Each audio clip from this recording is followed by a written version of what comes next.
고시 공부하는 게 뭐냐? 결국 내가 잘 먹고 잘 살자는 게 아니냐? 그런 고민 때문에 저는 고시를 안 했거든요. 모든 사람이 좀 더 잘 살 수 있는 그런 시스템으로 이렇게 바뀌어야 되는 게 아닌가. 이제 그만 물어라. 이젠 그만 묻고 써라. 독일 사람도 이제 그 이상 모른다. 독일 사람들이 아는지 모르는지가 내가 관심 있는 게 아니라 내 근본적인 의문이 해소돼야 될 거 아니에요. 사랑합니다. 법의 정신은 사랑이니까 사랑을 실천할 수 있어야 된다 하는 생각. 이건 전에는 그 생각 못했죠. 그렇게 해보려고 애를 쓰죠. 애를 쓰는데 다 되는 것도 있고 안 되는 것도 있고 그래. 저를 모델로 한 거예요. 이제 이 나이에 걸맞게 그걸 할 수 있는 방법이 뭘까? 저는 지금 내년부터의 삶이 조금 기대가 돼요.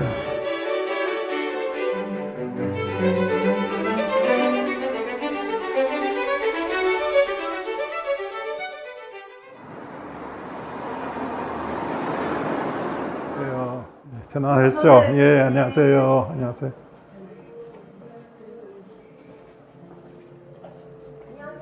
예, 안녕하세요. 여기는 자주 오시는 집이에요? 예, 제가 즐겨 오는 집입니다. 예. 단골. 이 집을 아주 즐겨 오는데 작년 여름인가 인허값이 오르니까 한동안 손님이 쫙 빠지더라고. 그렇게 되니까 뭐 고등어 조림도 하고 뭐도 하고 민어만 했던 집인데 그런 식으로도 막 노력을 하더라고. 여기서도 경쟁을 이 사람들이 막 피부로 느끼면서 살겠구나. 시장 경제에서는 경쟁이 필수적인 거죠. 그게 없으면 시장 경제가 안 되는 거죠. 예. 그게 없으면 시장 경제가 작동하지 않지. 시장 경제 되게 하는 핵심적인 요소가 경쟁이거든. 그러니까 결국 공정한 경쟁이라고 하는 것은 품질과 가격 중심의 경쟁이라는 이야기고, 자유로운 경쟁이라고 하는 것은 그 경쟁에 들어갈 때, 아니면 경쟁할 때 아무런 제한 없이 해야 된단 말이야. 근데 이게 가격에 대해서 막 이제 서로 싸게 하려고 하다 보면 서로 도움이 안 되니까 옆에 집하고 사이에서 야 우리 얼마 이상 받기로 하자 하고 카르텔을 하면 소비자들은 가격 선택할 수 있는 가능성이 없어지잖아.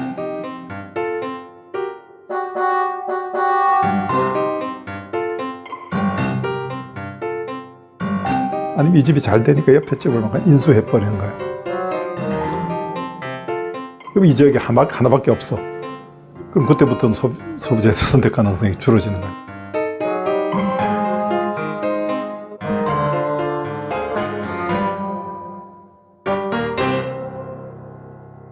우리나라 공정이 자꾸 강조되는 이유는 뭐냐면 공급자가 독점이야.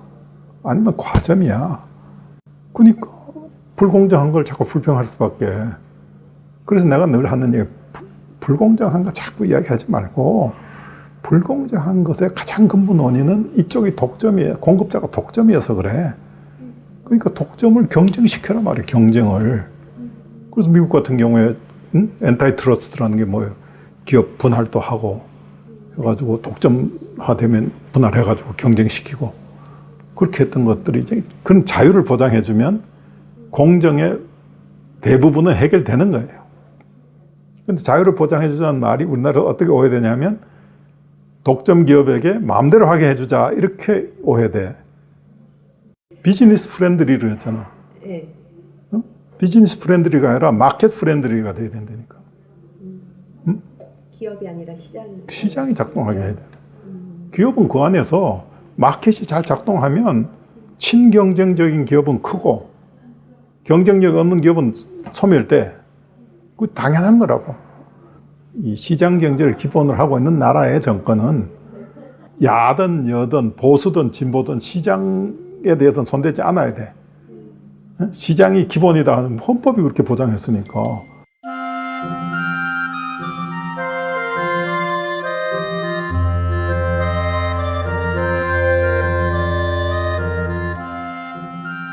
우리는 시장이 제대로 작동하게 하면 어떻게 된다고 하는 경험이 없어.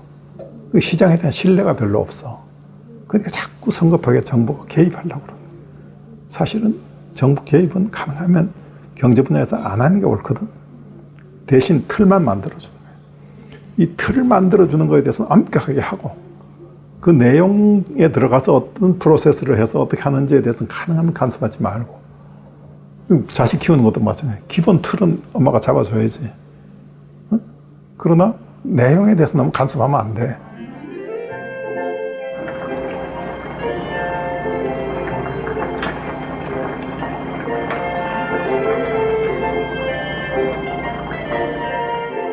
그래서 경쟁은 소비자한테는 가장 좋은 것이요, 사업자들한테는 가장 피곤하게 만드는 제도라고 하는데, 그래서 그런 경쟁이 각 분야에서 잘 되면 가장 좋은 제품이 가장 싸게 공급될 수 있잖아요, 그죠?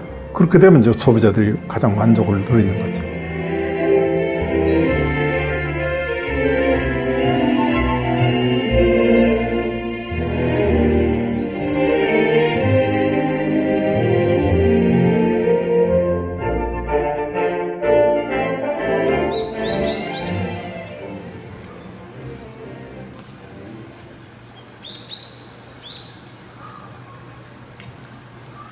법학 교수가 된 거는 잘한 일 같아요. 처음에는 교수 될 생각이 아니었거든. 난 교수보다는 좀 더 액티브한 일을 하고 싶었어요. 좀 적극적인 일. 이때까지는 지금 제가 강의를 쭉 해왔어요. 정년하고 나서도 5년간 강의를 해왔었는데, 나누는 것이 기쁨이 있어요. 그렇게 경쟁이 좋다면서 니는 왜 혼자 하냐? 응? 서울법대에서 경제법 교수가 내 혼자 했거든. 너 왜 독점하고 있냐? 그래서 티오를 앉았어요. 학생들이 받아 듣고 기존에 생각하지 못했던 걸 생각하게 되고 하는 그런 것들 그 표정으로 드러나잖아요. 그런 것들이 참 기쁨이 되거든요. 그래서 어떻게 하면 공정한 경쟁이 되게 하느냐는 법이 할 일이 아니에요. 법이 할 수 있는 일은 자유로운 경쟁을 제한하는 요인들을 어떻게 제거해 줄 거냐, 불공정한 행위들을 어떻게 하면 금지해서 시장에서 그런 행위가 없게 할 거냐 하는 것만 할 수가 있어요. 법률가는 부정적인 것만 할 수 있어요. 긍정적인 것은 시장이 하게 하고, 긍정적인 것은 기업이 하게 하고, 법률가는 경제 질서가 어떻게 돼야 되는지를 법적으로 좀 이렇게 선을 명확하게 그어주려는 노력을 부단히 해야 된다고 생각해요.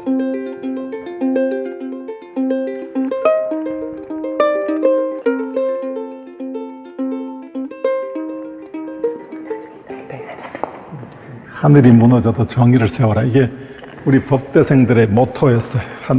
하늘이 무너져도 정의를 세워라. 이렇게 생각하고 열심히 젊은 날 그렇게 보냈죠. 이 법대 정착기가 1940. 저희들 때도 열심히 고시 공부해가지고 출세하겠다는 생각. 또 어떤 경우에는 여기 내가 있을 것 같아. 결국 고시 공부하는 게 뭐냐? 결국 내가 잘 먹고 잘 살자는 게 아니냐? 뭐 그런 갈등들이 많이 있었죠. 사실 저도 법과대학 들어와서 1학년 때 그런 고민 때문에 저는 고시를 안 했거든요. 저는 고시를 안 하겠다 하고 마음먹었던 것이 그 길보다는 전 딴 길을 가야 되겠다 하고 생각했는데,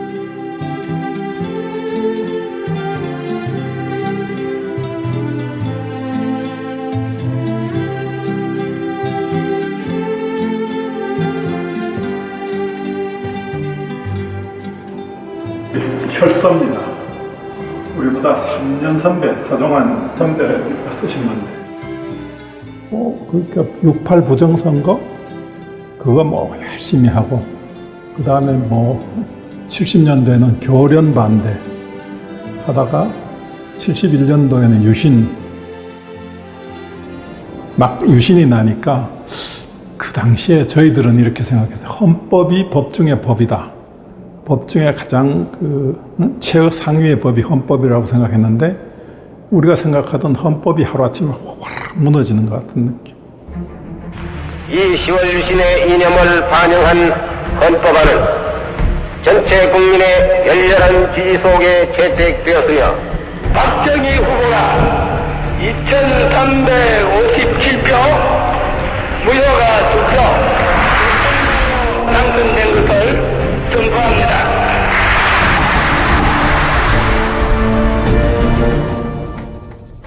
그래도 법은 정의를 실현하고 인권을 보장하고 그 민주주의의 기초다 이렇게 배웠는데 하루아침에 이제 그게 와르르 무너지니까 우리가 믿고 있던 그야말로 법 중에 법이 하루아침에 이제 군인들에 의해서 무너지는 모습을 봤을 때 우리가 받았던 좌절감은 엄청났죠. 그러니까 다시 난 법을 안 해야겠다. 저는 그때 그렇게 생각했어요. 이제는 법은 다시는 안 하겠다 하고 제가 시골을 내려갔었어요. 법 가지고는 이제 아니다.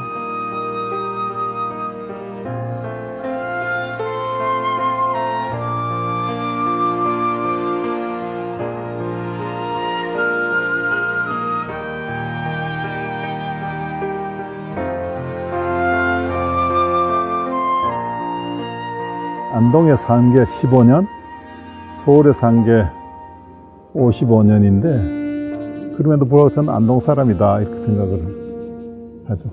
서울에 훨씬 더 오래 살았어도 저는 그냥 안동 사람이다 이렇게 생각합니다. 제 제자 중에 이렇게 저를 묘사한 친구가 하나 있어요. 선생님은 세계관은 진보적인데 윤리관은 보수적이다. 생각은 자유롭게 나누되 삶의 자세는 저는 상당히 엄격하게 자기 통제, 자기 관리를 해야 된다고 생각하니까 요새 막 이제 좀 자유주의적인 사람들이 진보적이라고 하면서 삶도 뭐 그냥 막 사는 사람 있잖아요. 저는 그건 아니라고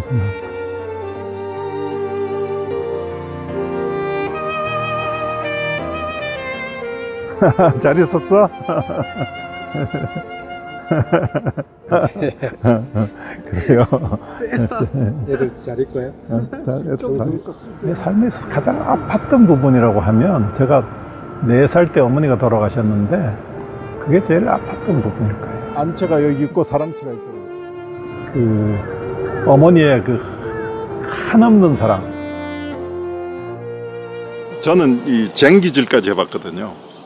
근데 보통 우리 나이에 쟁기질 경험한 사람이 없는데 젊은 지론이 남자는 모든 걸 할 수 있어야 된다. 나중에 안 할 값에라도 모든 걸 할 수 있어야 된다. 그래서 알아야 시키더라도 시킨다. 그래서 뭐 그냥 다 했어요. 일 열심히 배웠지. 그래서 공부하는 소리는 한 번도 안 들어보고 맨날 일하러서 들으니까 일하기 싫으면 오다가 저쪽 낙동강 건너에 그 퍼프라 숲이 있었는데 거기서 어두워서 책을 못 볼 때까지 책을 보고 있다가 그러고 들어오기도 하고 그래서 집 오면 일해야 되니까. 어렸을 때 이것도 참 귀했어요. 옛날에는 뒤에 이 호두나무도 있고 앞에 감나무가 있었는데 감이 아주 우리 집 감이 이제 물감이라 그랬나? 네. 그래서 아주 맛있는 감인데 그걸 보면서도 마음대로 따먹을 수가 없었어요. 할아버지가 늘 이제 저게 몇 개 열렸는지를 계산하고 계시니까. 오, 실하다. 오, 좋네. 아주 실하네. 근데 생각이 좀 틀려요. 왜냐하면 세상에서 공부가 가장 쉽대요. 난 그거밖에. 어렸을 때부터요? 예. 그럼 낙동강 물이 비가 와서 물이 많으면 가지를 못해요.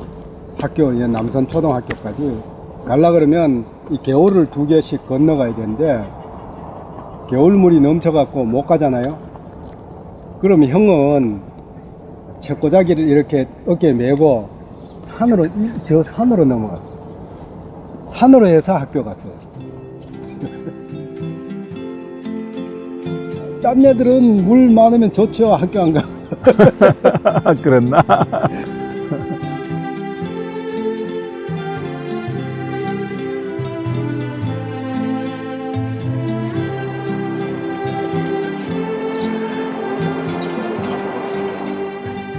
서울에 가서 합격했다고 했더니 일희일비다 그러셨어. 왜 일희일비일까? 그냥 기쁘기만 하시지. 응? 그랬더니 이제 뭐 합격한 거는 즐거우나 학비를 마련해 주기가 힘드니까 그래서 일희일비라고 그러셨구나 하고 생각했죠.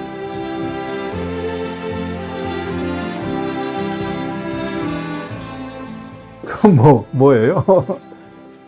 그거는 옛날 생활기록부. 기록부입니다. 예. 와, 원거리 통학이 나왔죠. 원거리 통학. 우리 집에서 여기 4km 정도 되거든요. 맨 걸어 다니셨죠. 그렇죠. 예. 그때 뭐 당연히 걷는 거죠. 체격이 좋고 쾌활하며 남아답게 용감하며 매사에 성의가 있음. 매사에 원만하고 모범적이며 꾸중을 싫어한다. 꾸중을 싫어한다.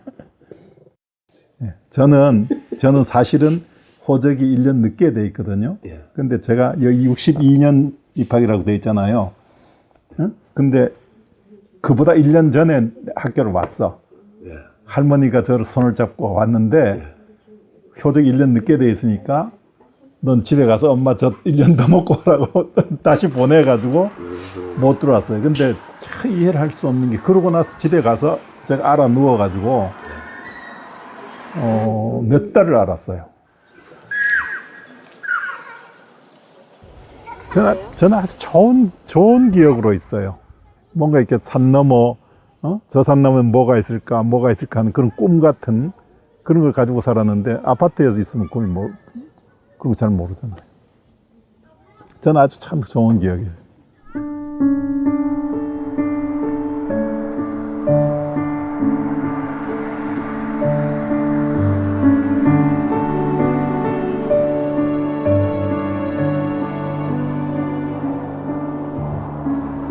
자본주의 체제 하에서는 농민들이 아무리 열심히 하고 아낀다 하더라도 잘 살 수 없을 수 있겠구나. 그런 생각을 하게 된 게 그 대학 와서 생긴 변화예요.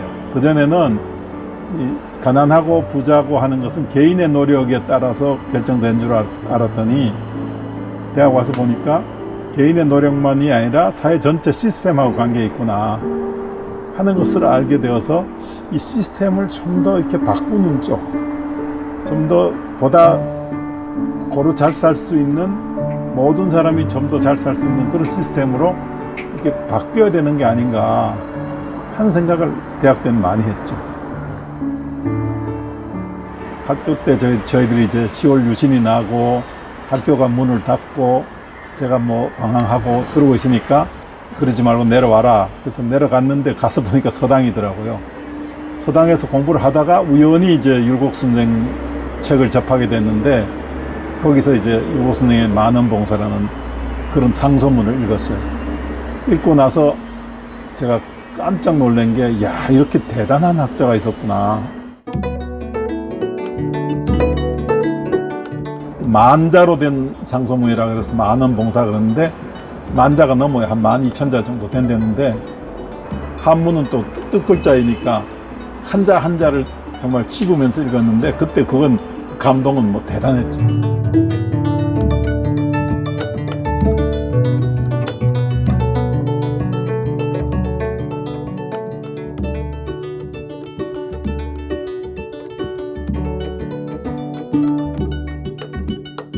거기서 지금 그 당시에 국가의 모든 문제에 대해서 쭉 문제를 제기하고 그 문제의 원인을 분석하고 그걸 해결하기 위해서는 제도적으로 어떻게 해야 되고 왕은 어떻게 해야 된다. 우리로 말하면 제도의 문제와 리더십의 문제를 같이 제기하면서 그 해결책을 제시하는 거예요. 그걸 보고 제가 상당히 그 감명을 받았죠. 이렇게 이 사회 문제를 종합적으로 분석해서 해결할 수 있는 대안을 제시하는 그런 학자가 필요한데 그런 학자가 될 수 있었으면 좋겠다. 이게 지금 제가 정말 공부를 해야겠다고 결정하게 된 결정적인 계기가 이 만원봉사였죠.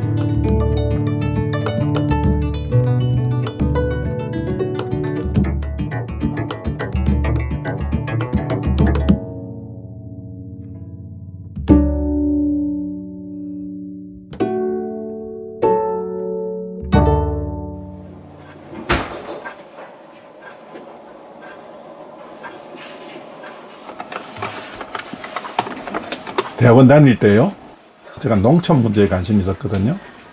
그래서 사회 문제에 관심이 있는데 그중에서 특히 농촌 문제에 관심이 있어서 그쪽을 열심히 하고 있었는데 제 지도 교수인 황적인 교수님이 저를 한번 부르시더니 경제법 교과서를 같이 쓰자 그러시더라고요. 하는데 처음에는 좀 과연 내가 할 수 있을까 싶었는데 그 당시에 이제 독일의 대표적인 경제법 교과서, 일본의 대표적인 교과서 몇 개를 갖다 놓고서 같이 이제 읽어가면서 우리나라 법에 맞춰서 이걸 써야 되겠다 해서 78년에 그 황적인 권오성 공저로 이제 경제법 책이 나왔죠. 우리나라 최초의 경제법 교과서가 그때 쓰여진 거죠. 그게 제가 경제법을 하게 된 그런 계기가 됐어요.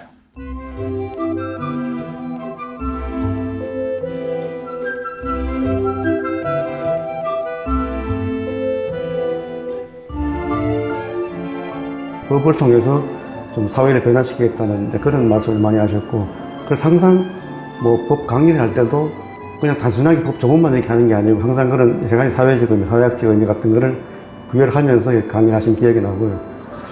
사실 지금 우리나라에서 이 경쟁법 하는 뭐 학자들뿐만 아니라 이 실무하는 사람들도 그 선생님의 그 영향에서 아예 벗어나지는 못하는 거죠. 다 선생님 책 읽고 선생님 논문 보고 그렇게 공부를 했던 것 같아요. 지금도 뭐 이쪽 그 경쟁법 분야에서는 선생님이 가장 그 많은 큰 영향을 끼치는 분이라고 할 수 있을 것 같습니다.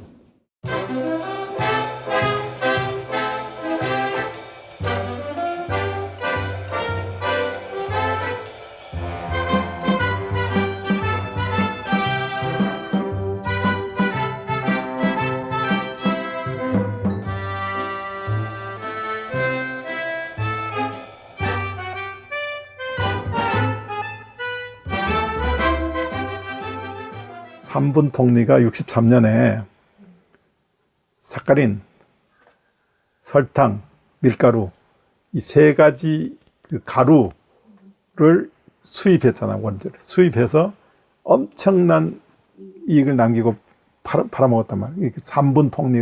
그러니까 그 폭리가 문제되니까 그걸 좀 규제해야 된다. 할 방법이 뭘까? 독점을 규제해야 된다. 이렇게 이야기를 했는데 그것도 시간이 지나니까 넘어가고, 신진자동차가 그때 됐어요. 신진자동차가 일본에 뭐 자동차 막 갖고 와서 조립만 해서 팔면서 엄청나게 비싸게 팔았잖아. 그때 또 한 번 문제됐는데 또 그냥 넘어가고. 그래서 맨날 법률안이 그냥 올라갔다가 폐기되고 올라갔다가 폐기되고 그랬죠.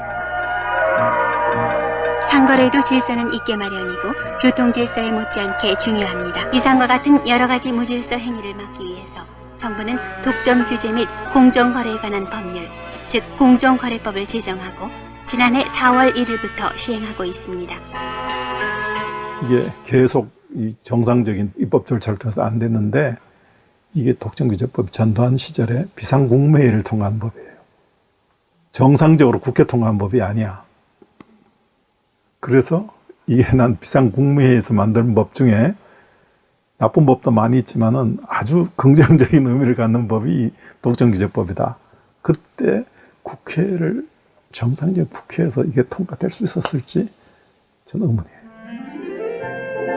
그러니까 미국이 1890년에 엔타이트러스트 중에 셔먼법이 1890년, 일본이 1947년, 독일이 1957년 그렇게 됐는데 우리나라가 1980년이니까 많이 늦었죠.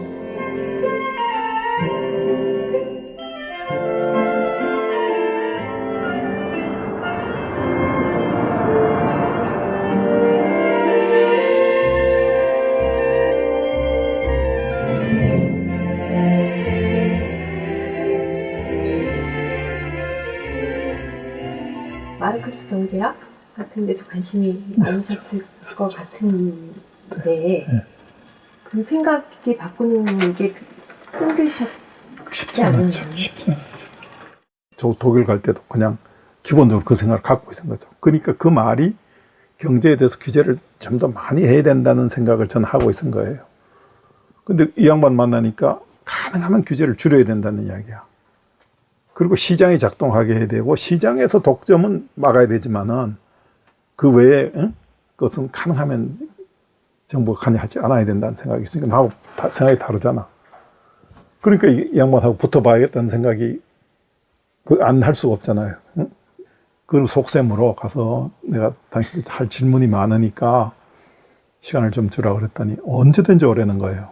매주 월요일 날 9시에서 10시 사이에 학생들 면담 시간이 있는데 그럼 10시부터 11시까지 당신을 위한 시간으로 비워놓겠다. 그때 와라 그러더라고요. 얼마나 그게 감사합니까?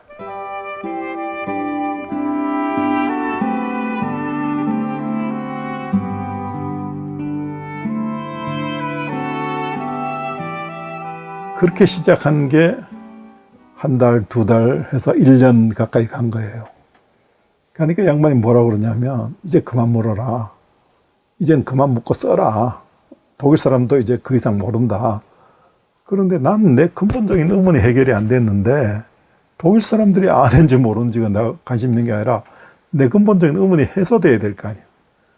그래서 계속 이렇게 물었는데 지나놓고 보니까 그게 제 그 경제법에 대한 제 기본적인 그 이론적 기초를 탄탄히 쌓고 또 내가 갖고 있던 많은 의문을 해소하는데 결정적으로 도움이 된 거예요. 개인 지도를 받은 거와 다름이 없어. 리트너 교수께서 저보고 그 아르메 프라우라고 그랬어요. 왜냐하면은 그러니까 토요일에서부터 일요일 날 주말이잖아요. 주말을 쉬지 못하고 그걸 그러니까 물어볼 것을 준비해야 되기 때문에 편히 쉬고 놀고 놀러 가고 그러질 못하잖아요. 나한테 미안해 하면서 저보고 그렇게 아르메 프라우라고 그랬어요. 불쌍한 부인이라고.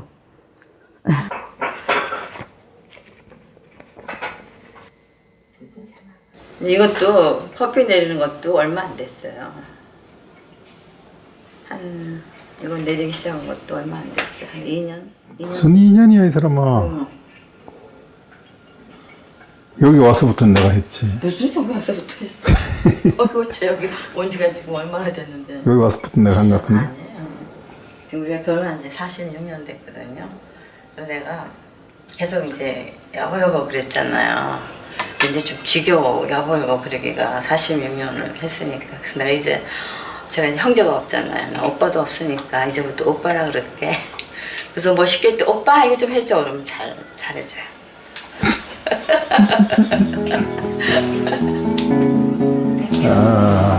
주세요. 땡큐. 사랑합니다. 미투.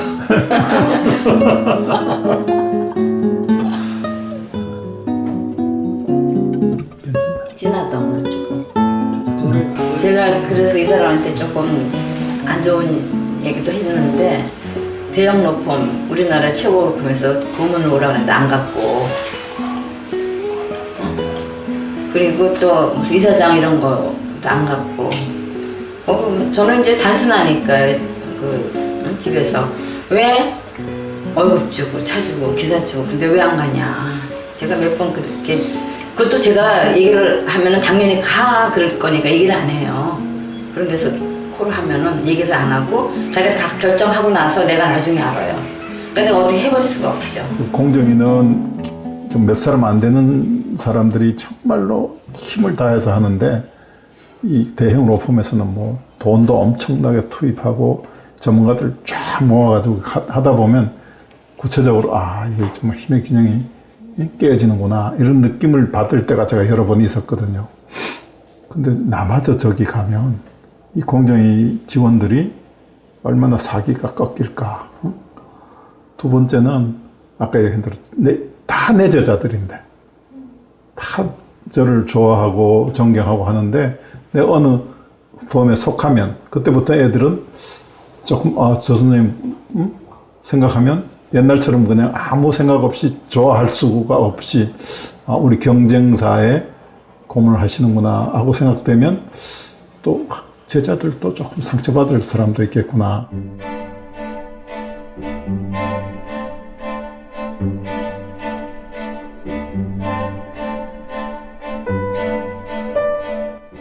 좀 더 커졌네.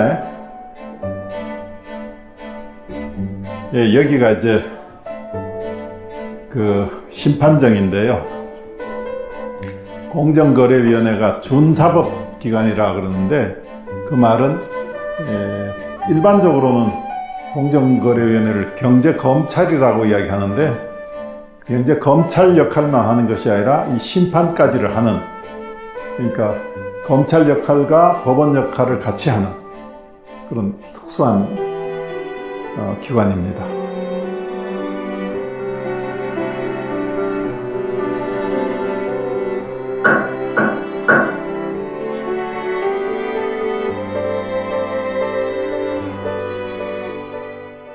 열심히 연구하고 열심히 발표하고 하면 그게 뭔가 반영이 될 줄 알았는데 어떨 때는 이게 완전히 그 허공에 대고 소리치는 것 같기도 하고 계란으로 뭐 바위 치는 것 같은 느낌도 있고 해서 뭔가 열심히 하는 게 무슨 의미가 있나 하고 그렇게 좀 스스로 좀 그렇게 좀 이렇게 이 힘이 빠지는 그런 느낌이 있을 때도 있었는데 그러던 형편에 이제 구체적인 법 집행을 내가 할 수 있다.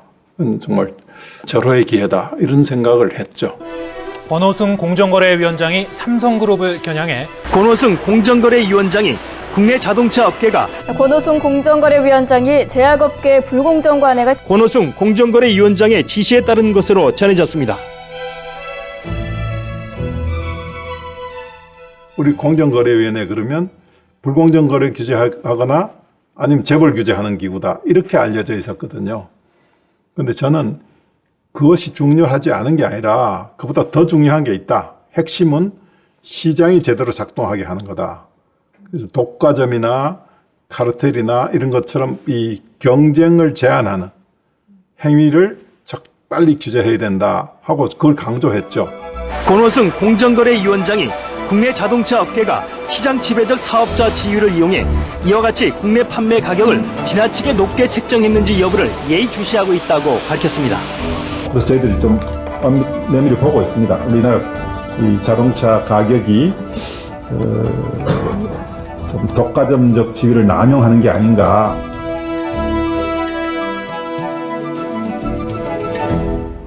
제가 공정거래위원장이 됐을 때 이제는 이 독점 사업자들이 지위를 남용하는 건 조금 엄격하게 규제를 해야 되겠다 해가지고 시도했더니 많은 사람들이 박수치는 게 아니라 그들을 도와주지는 못할 망정 왜 당신은 자꾸 그들한테 불편하게 하려고 그러냐 이런 비판을 하더라고요. 그래서 제가 그들을 미워하는 게 아니라 적어도 그 수준이 됐으면 국제적으로 인정받는 정도의 기준, 다시 말하면 글로벌 스탠다드에는 맞춰서 해야 될 게 아니야. 그들이 왜 미국 가서는 그들 기준에 맞추면서 한국 와서는 안 하냐. 적어도 이 국제적으로 인정되는 기준 수준만큼은 국내에서도 해라. 그래야 소비자들이 혜택을 볼 게 아니냐.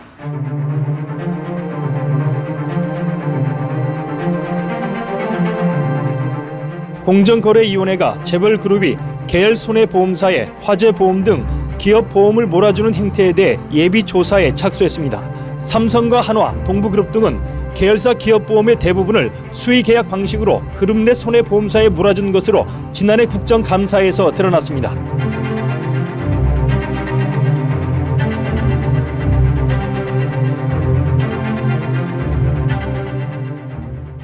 우리나라 재벌 같은 경우에 보면 총수가 수십 개의 회사를 총괄적으로 지배하잖아요. 그럼 거기는 뭐 자동차 만드는 데도 있고 금융도 있고 무슨 뭐 유통업도 있고 다 있을 텐데 각 산업별로 시장별로 경쟁이 돼야 되는데 어느 재벌에 속하면 그 산업별로 경쟁이 안 된단 말이죠. 그러니까 이 재벌이 중요한 경쟁 제한의 요인이다. 그러니까 이 부분을 좀 이렇게 정리할 수밖에 없겠다. 손을 대야 되겠다 생각을 하고 저는 접근을 했더니 그 생각을 이 사람들이 잘 못하니까 재벌 문제하고 이건 별개 문제인 줄 알고 있다가 재벌 규제 안 할 것처럼 보이더니 드디어 재벌 규제하려고 그런다.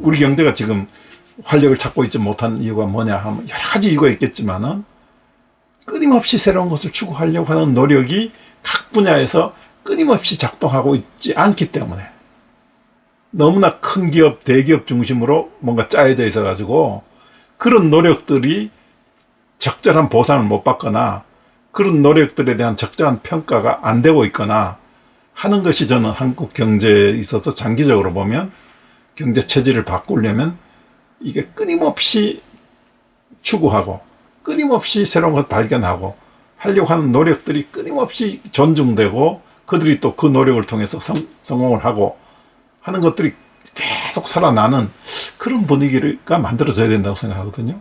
그러려 그러면 시장이 경쟁적으로 돌아가게 그렇게 해줘야 되는데 우리나라는 그 부분이 좀 아직도 인식이 약해요. 어떻게 하면 그걸 좀 긍정적으로 좀 살려낼까 하는 게 제가 생각하는 그 과제 중에 하나인데.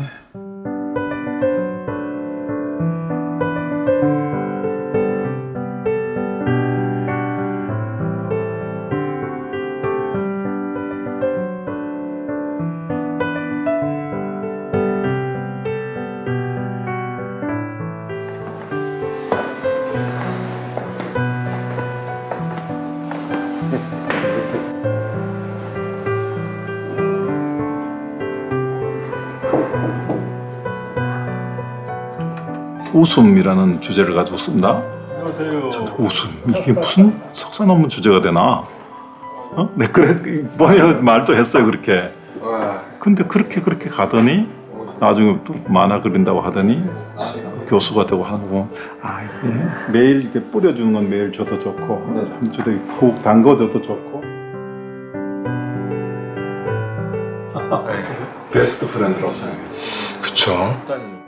이야기 소재는 되게 많았던 것 같아요. 뭐 제가 좋아하는 여자서부터 뭐 짝사랑하는 사람서부터 아버지 뭐 학교 일까지 아버지 뭐 동료 교수와의 어떤 뭐 트러블까지도 뭐 그런 얘기도 나눌 정도로 되게 그냥 그 고등학생 아니라고요? 그러게요. 친구들. 왜냐면 늘 이야기를 하니까 확실히 이야기는 더 쉽게 접근해서 이야기를 성 깊이 있게 할 수가 있었죠.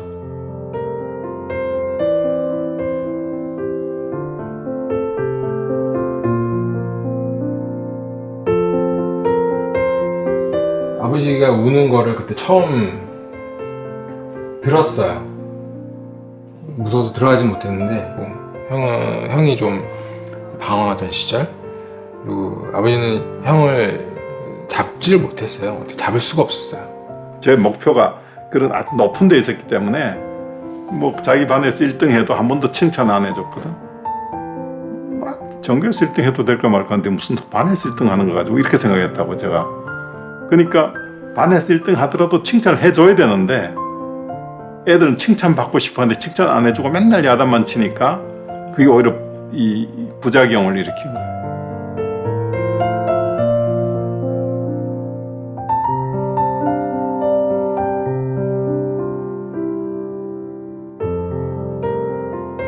법이 겉으로는 딱딱하고 그래도 법의 정신은 사랑이니까 사랑을 실천할 수 있어야 된다 하는 생각. 이건 전에는 그 생각 못했죠.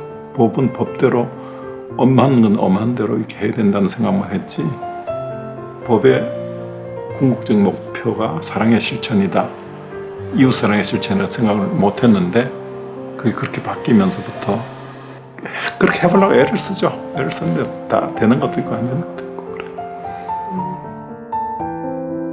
저를 모델로 한 거예요.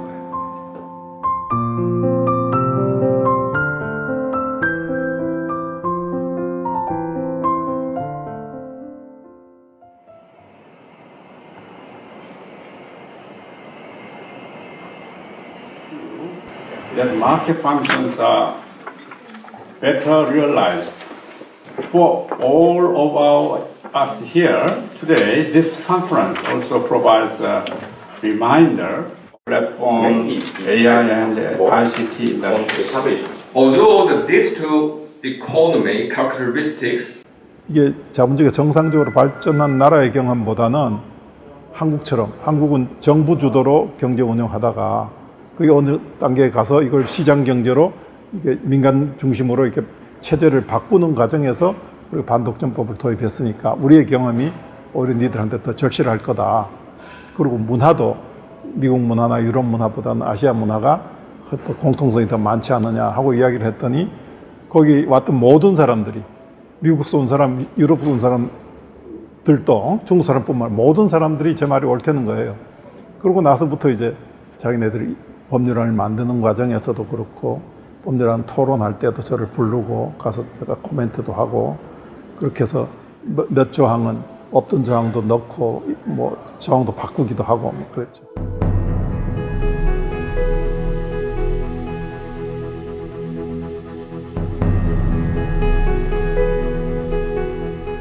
他也提出了韩国的经验，告诉中国，他认为中国的实际情况跟韩国是有着非常相似的背景。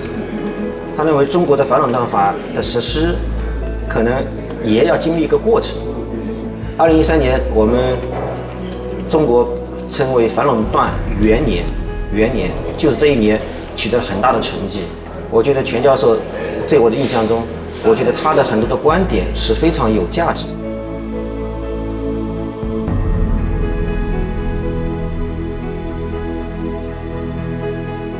全武成教授的这份经济法，在中国如果从事比较经济法的研究，比较经济法研究，特别是中韩经济法的研究，这是一个权威的参考用书，权威的参考用书。所以我觉得他对中韩的法律交流、法律界的交流，他的学说、他的理论对中国的影响是非常大的。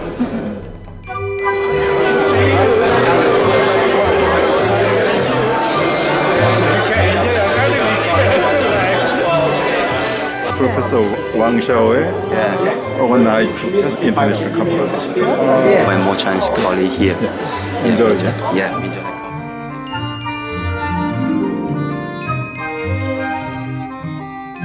우리나라 기업들이 중국 가서 활동을 하잖아요. 그럴 때 중국의 경쟁법의 기준이 우리하고 비슷하면 우리나라에서 하던 대로 하면 된단 말이죠. 근데 만약에 우리 기준하고 또 다르면 거기 가서 또 맞춰야 되잖아요. 제가 지금 우리 기업들한테 자꾸 강조하는 게 우리나라 시장이 제대로 작동하고 우리나라 경쟁법이 제대로 작동하면 우리나라에서 하던 대로 해외 가서 그냥 하면 된다. 근데 우리나라 기업들은 미국 가서는 미국 기준 맞추고 유럽 가서는 유럽 기준 맞추고 국내에 와서는 마음대로 하려고 그러고 그러면 안 되잖아요. 그래서 그런 측면에서 법 제도를 우리가 이렇게 뭐 딴 나라에 수출한다 아니면 이식한다 하는 것은 그 자체로도 의미가 있지만은 거기 가서 활동하는 우리나라 기업들에게는 대단히 중요한 그런 그 여건을 만들어주는 거죠.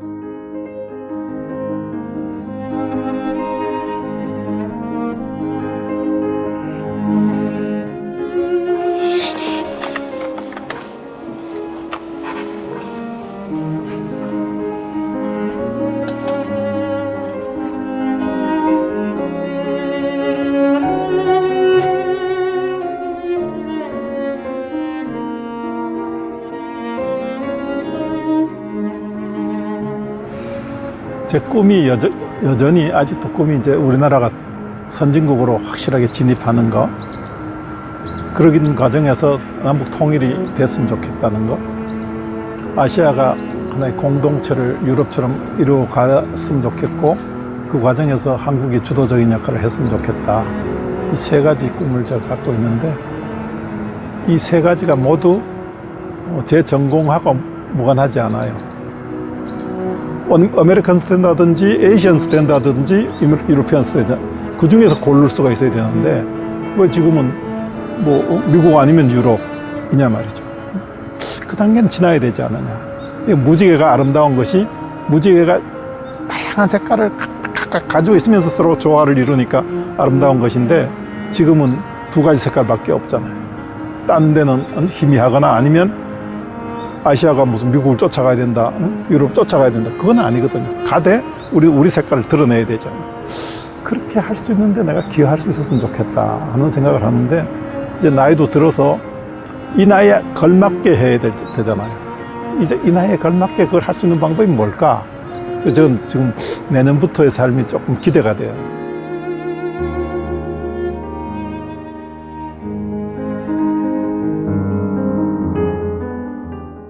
이걸 보자 그러셔가지고.